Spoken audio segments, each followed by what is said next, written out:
ಏನಾಯ್ತು? ಉರಿತಾ ಇದೆ ಅಕ್ಕ. ಅದೇನ್ ತುಂಬಾ ಉರಿಯಲ್ಲ, ಸ್ವಲ್ಪ ಉರಿ ತರ ಅನ್ಸುತ್ತೆ ಅಷ್ಟೇ.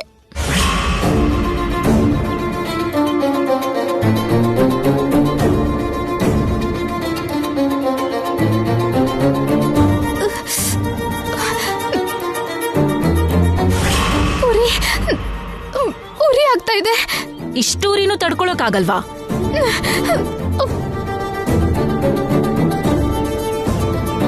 ಬ್ಲೀಚಿಂಗ್ ಅಂತದ್ದೆಲ್ಲ ಅವಳಿಗೆ ಅಭ್ಯಾಸ ಇಲ್ಲ ಅಲ್ವಾತೆ, ಅದಕ್ಕೆ ಪಾಪ ಉರಿತಿದೆ ಅನ್ಸುತ್ತೆ. ಸ್ವಲ್ಪ ಸಹಿಸ್ಕೋ, ಒಂದ್ 5 ನಿಮಿಷದಲ್ಲಿ ಸರಿ ಹೋಗುತ್ತೆ. ಆಯ್ತು ಅತ್ತೆ.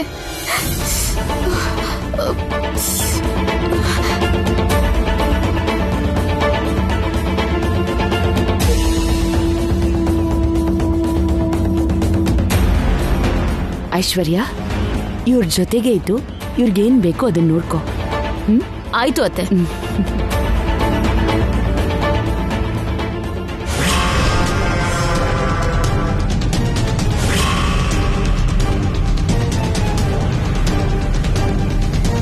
ಏನು ವಸಂತ ನೀನ್ ಹೇಳ್ತಿರೋದು?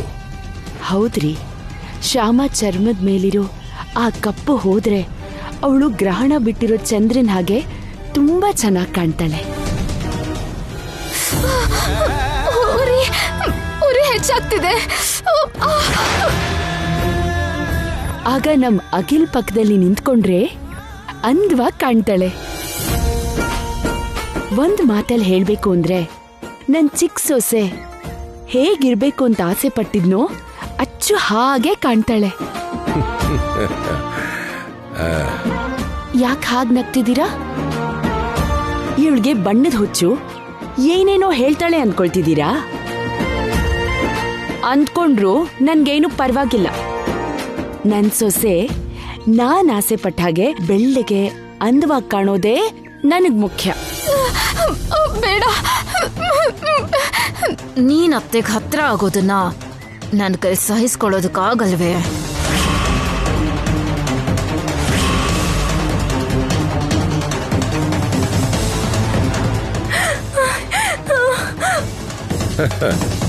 ವಸಂತ, ನೀನು ಶ್ಯಾಮನ ಹೊರಗಿನ ಸೌಂದರ್ಯ ನೋಡ್ದೇನೆ ಅವಳು ಮನಸ್ಸಿನ ಸೌಂದರ್ಯ ನೋಡಿ ಯಾವಾಗ ಮೆಚ್ಕೊಂತೀಯೋ ಏನೋ.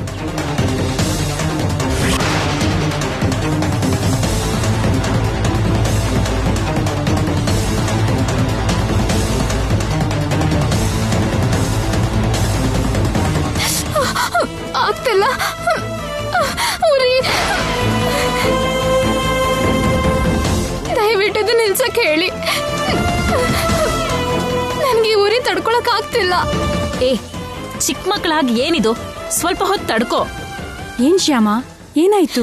ಇದನ್ ಹಚ್ದಾಗಿಂದ ಮುಖ ಪೂರ್ತಿ ಉರಿತಿದೆ ಅಕ್ಕ. ಆ ಕ್ರೀಮ್ ಯಾವ್ದೋ ನಿನ್ಗೆ ಆಗಲ್ವೇನೋ, ಹಚ್ಚದನ್ ನಿಲ್ಸಿ. ನಿಲ್ಸಿದ್ರೆ ಹೇಗಕ್ಕ? ಅತ್ತೆಗೆ ಕೋಪ ಬರ್ಬೋದೇನೋ. ಇನ್ನೊಂದು 10 ನಿಮಿಷ ತಡ್ಕೊಳ್ಳೋದಕ್ಕೆ ಹೇಳು, ಮುಗಿದು ಹೋಗುತ್ತೆ. ಉರಿ ತಡ್ಕೊಳಕ್ ಆಗ್ತಿಲ್ಲ ಕೃಷ್ಣ.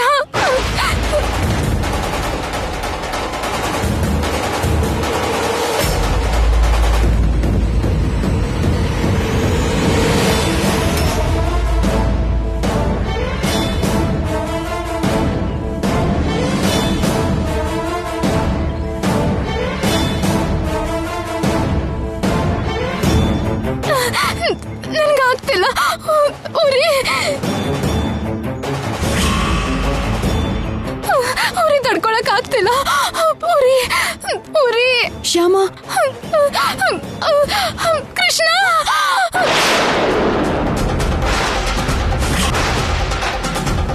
ಅಮ್ಮ, ಉರಿ ಉರಿ. ಶ್ಯಾಮ,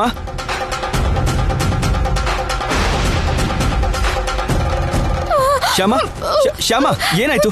ಶ್ಯಾಮ ಏನಾಯ್ತು? ಏನಾಯ್ತು? ಶ್ಯಾಮಂಗೆ ಈ ಫೇಸ್ ಪ್ಯಾಕ್ ಆಗ್ತಿಲ್ಲ ಅಖಿಲ್, ಅದಕ್ಕೆ ಏನೋ ಆಗ್ತಿದೆ ಅನ್ಸುತ್ತೆ, ಒದ್ದಾಡ್ತಿದೆ.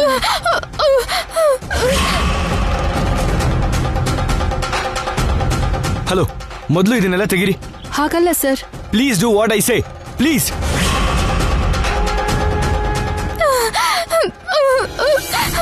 ಉರಿ ಉರಿ.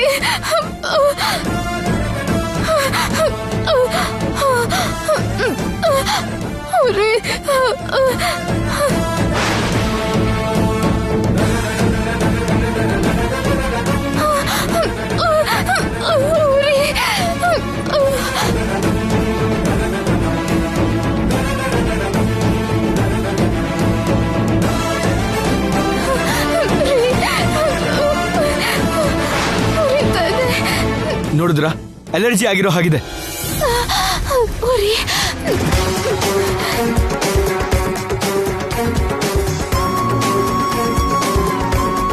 ಅವಳ ಸ್ಕಿನ್ನಿಗೆ ಕ್ರೀಮ್ ಆಗುತ್ತೋ ಇಲ್ವೋ ಟೆಸ್ಟ್ ಕೂಡ ಮಾಡ್ದೆ. ಅದ್ ಹೇಗೆ ಅಪ್ಲೈ ಮಾಡಿದ್ರಿ? ಚೀಪ್ ಕ್ವಾಲಿಟಿ ಏನಾದ್ರು ಹಾಕಿದ್ರಾ? ಇಲ್ಲ ಸರ್, ಬ್ರ್ಯಾಂಡೆಡ್ ಹಾಕಿದ್ದು. ರೆಗ್ಯುಲರ್ ಆಗಿ ನಾನ್ ಯೂಸ್ ಮಾಡೋದು ಅದೇ ಬ್ರ್ಯಾಂಡ್ ಅಖಿಲ್. ನನಗೇನು ಆಗ್ಲಿಲ್ವಲ್ಲ.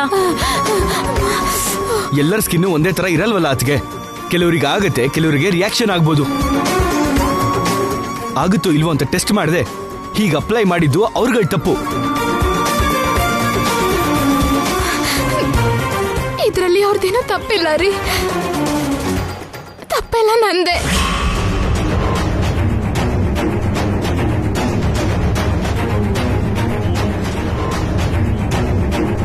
ನಿಂದ?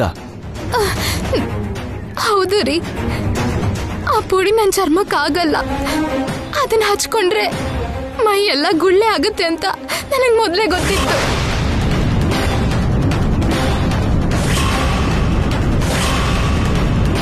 ಗೊತ್ತಾ? ಗೊತ್ತಿದ್ರು ಮತ್ತ ಪ್ಯಾಕ್ ಯಾಕೆ ಹಾಕಿಸ್ಕೊಂಡೆ?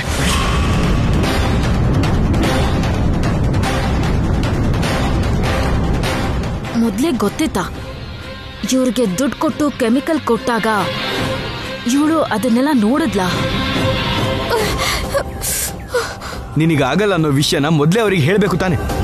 ಯಾಕೆ ಹೇಳಲಿಲ್ಲ ಅವ್ರಿಗೆ? ಹೇಳಿದ್ರೆ ಅವ್ರು ಅದನ್ನ ಹಚ್ಚಲ್ವಲ್ಲ ರೀ. ಅದನ್ನ ಹಚ್ಚದೇ ಇದ್ರೆ ಅತ್ತೆ ಅನ್ಕೊಂಡ ಹಾಗೆ ನಾನು ಬೆಳ್ಳಗಾಗಲ್ವಲ್ಲ. ಹಾಗೆ ನಾನು ಬೆಳ್ಳಗಾಗದೆ ಇದ್ರೆ ಅತ್ತೆ ನೊಂದ್ಕೋತಾರಲ್ವಾ.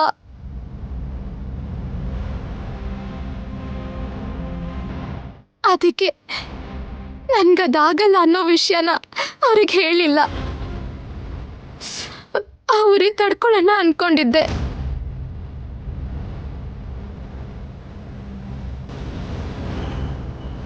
ಆದ್ರೆ ಇದ್ರಲ್ಲಿ ಆ ಪುಡಿ ಜಾಸ್ತಿ ಹಾಕಿರ್ಬೇಕು. ಜಾಸ್ತಿ ಉರಿಯಕ್ ಶುರು ಆಯ್ತು.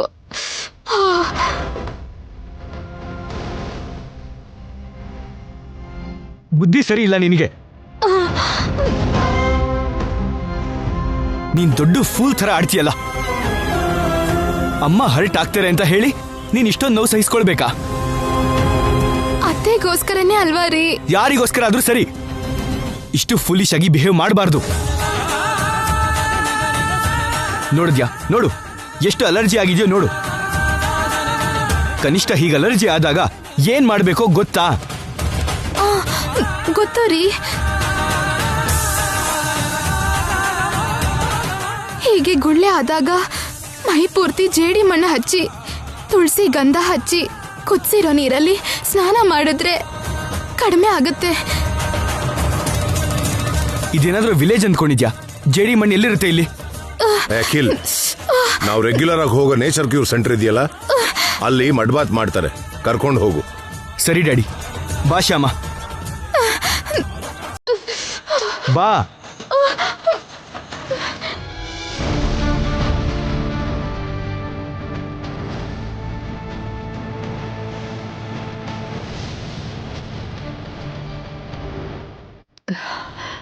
ಸಾರಿ ರೀ, ಹೀಗಾಗತ್ತೆ ಅಂತ ನಾನು ಅಂದ್ಕೊಳ್ಳಿಲ್ಲ. ನಾನ್ ಅನ್ಕೊಂಡಿದ್ದೆ ಹೀಗೆ ಆಗತ್ತೆ ಅಂತ.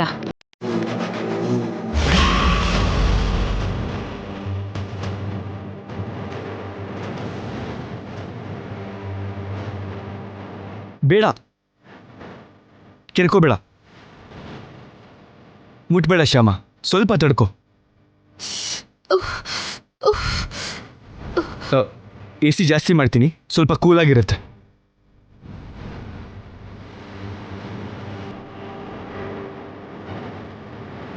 ಇನ್ನೊಂದು 5 ನಿಮಿಷ ರೀಚ್ ಆಗ್ತೀವಿ. ಹೋಗ್ತಿದ್ದ ಹಾಗೆ ಟ್ರೀಟ್ಮೆಂಟ್ ಶುರು ಮಾಡ್ತಾರೆ.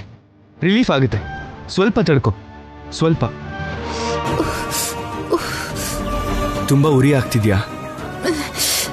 ಹೌದು ರೀ. ಆಗತ್ತೆ, ಆಗದೆ ಇರುತ್ತಾ?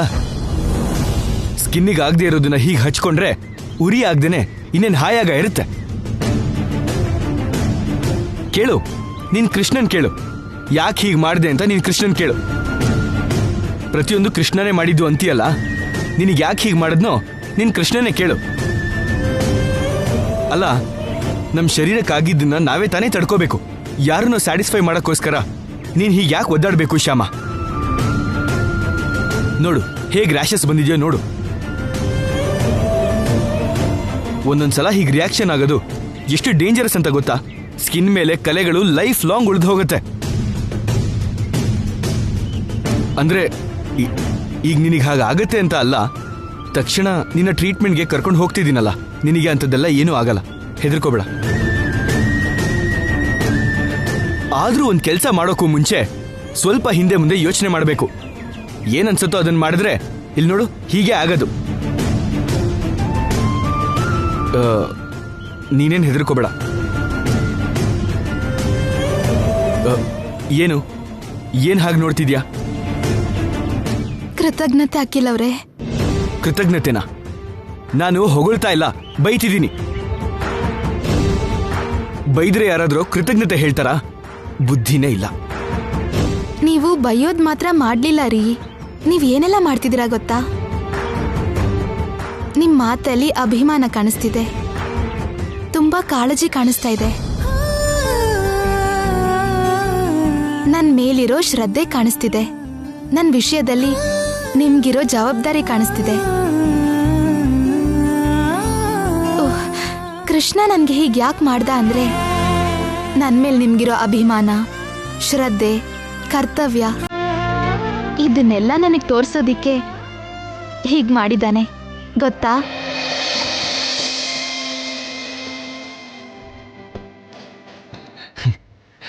Just shut up.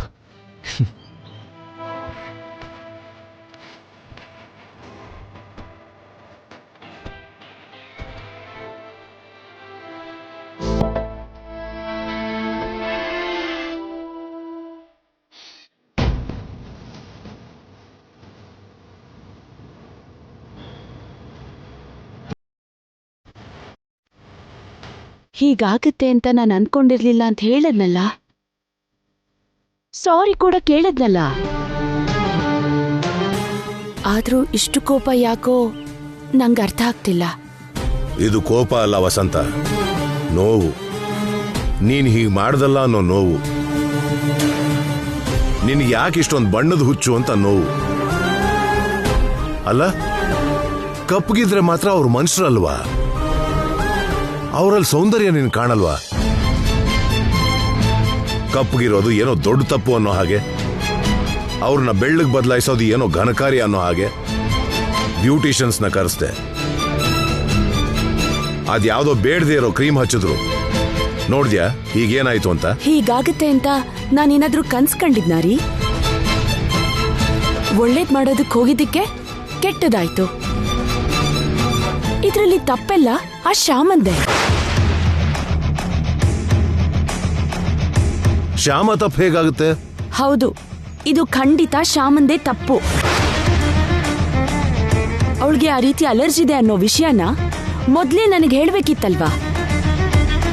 ಹೇಳಲಿಲ್ಲ. ಹೇಳ್ದೆ ಸೈಲೆಂಟ್ ಆಗಿ ಹೋಗಿ ಕೂತ್ಕೊಂಡ್ಲು, ಕ್ರೀಮ್ ಹಾಕಿಸ್ಕೊಂಡ್ಲು. ಅದೇನು ನನ್ ತಪ್ಪು ಅನ್ನೋ ಹಾಗೆ ನನಗ್ ಬೈತಿದ್ದೀರಾ ನೀವು? ಅವಳು ಮಾಡಿರೋ ತಪ್ಪಿಗೆ ನಾನ್ ಮಾತು ಕೇಳೋ ಹಾಗಾಗಿದೆ. ಕರ್ಮ.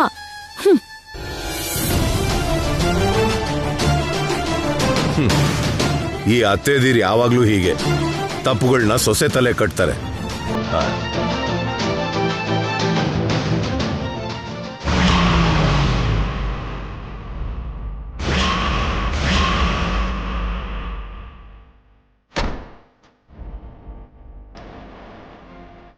ಬಾ ಶ್ಯಾಮ, ಬಾ.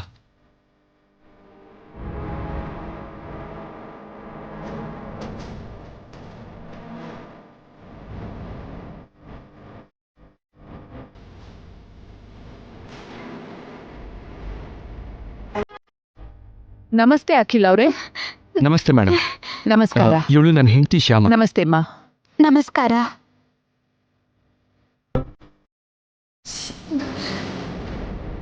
ರ್ಯಾಷಸ್ ಯಾಕಾಗಿದೆ ಮುಖದ ಮೇಲೆ? ಏನಾಯ್ತು?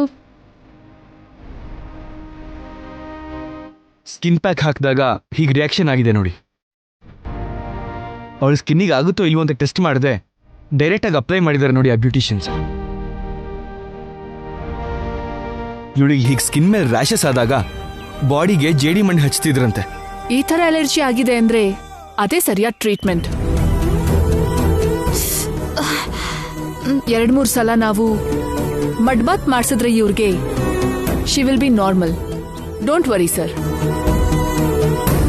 Thank you madam, thank you so much. Mud ಬಾತ್ಗೆ ರೆಡಿ ಮಾಡು. ಸರಿ ಮೇಡಮ್.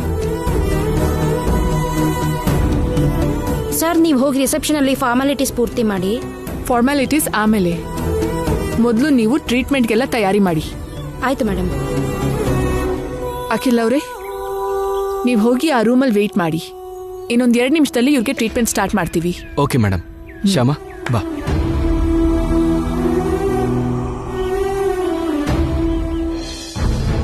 ಬಾ ಕೂತ್ಕೋ. ಕೂತ್ಕೋ. ನೋಡು, ಡಾಕ್ಟ್ರು ಪರವಾಗಿಲ್ಲ ಅಂತ ಹೇಳಿದ್ರಲ್ಲ, ಇನ್ನು ನೀನೇನು ಭಯ ಪಡೋದು ಬೇಡ. ನೀನೇನು ಟೆನ್ಷನ್ ಮಾಡ್ಕೋಬೇಡ, ನೀನೇನು ವರಿನೂ ಮಾಡ್ಕೋಬೇಡ. ನಾನೇನು ಭಯ ಪಡ್ತಿಲ್ಲ ರೀ. ನನ್ನ ಬಗ್ಗೆ ನೀವೇ ಜಾಸ್ತಿ ಯೋಚನೆ ಮಾಡ್ತಿದ್ದೀರಾ. ನನ್ಗೇನೋ ಆಗ್ಬಿಡತ್ತೆ ಅಂತ ನೀವೇ ಹೆದರ್ಕೊಂಡು ಟೆನ್ಷನ್ ಮಾಡ್ಕೋತಾ ಇದ್ದೀರಾ.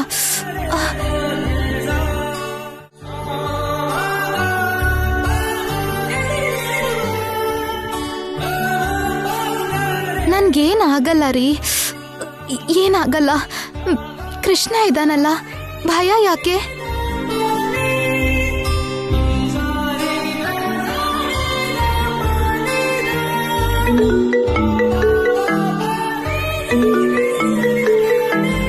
ಡ್ಯಾಡಿ ಫೋನ್ ಮಾಡ್ತಾ ಇದ್ದಾರೆ. Hello daddy. ಏನಪ್ಪ ಅಖಿಲ್, ಶ್ಯಾಮನ್ ಹೇಗಿದೆ ಈಗ? ಈಗಷ್ಟೇ ಹಾಸ್ಪಿಟ್ಲಿಗೆ ಕರ್ಕೊಂಬಂದೆ ಡ್ಯಾಡಿ. ಹಲೋ ಹಲೋ, ಏನಪ್ಪ ಅಖಿಲ್, ಕೇಳಿಸ್ತಿದ್ಯಾ? ಹಲೋ ಹಲೋ ಡ್ಯಾಡಿ, ಕೇಳಿಸ್ತಿದ್ಯಾ? ಇಲ್ಲಿ ಸಿಗ್ನಲ್ ಸರಿಯಾಗಿಲ್ಲ ಅನ್ಸುತ್ತೆ. 1 ಮಿನಿಟ್, ಹೊರಗಡೆ ಬರ್ತೀನಿ. ಶ್ಯಾಮ. Hello daddy.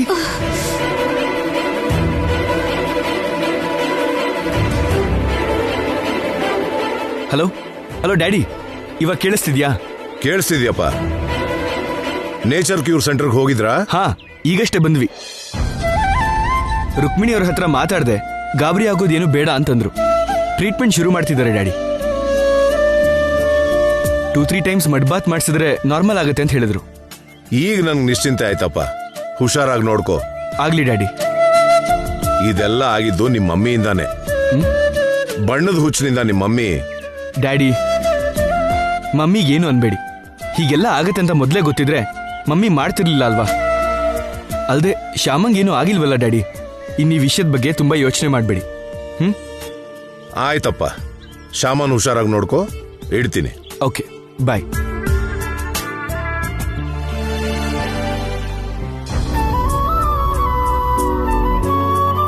ಹೇಗಿದೆಯಂತೆ ಮಾವ ಶ್ಯಾಮಂಗೆ? ಹುಷಾರಾಗಿದ್ದಾಳಂತೆ. ಟ್ರೀಟ್ಮೆಂಟ್ ಕೂಡ ಸ್ಟಾರ್ಟ್ ಮಾಡಿದಾರಂತೆ. ಗಾಬರಿ ಆಗುವಂತದ್ದು ಏನೂ ಇಲ್ಲ ಅಂದ್ರಂತೆ ಡಾಕ್ಟರ್ಗಳು. ಇನ್ನು ನಾವು ನಿಶ್ಚಿಂತೆ ಆಗಿರ್ಬೋದಮ್ಮ.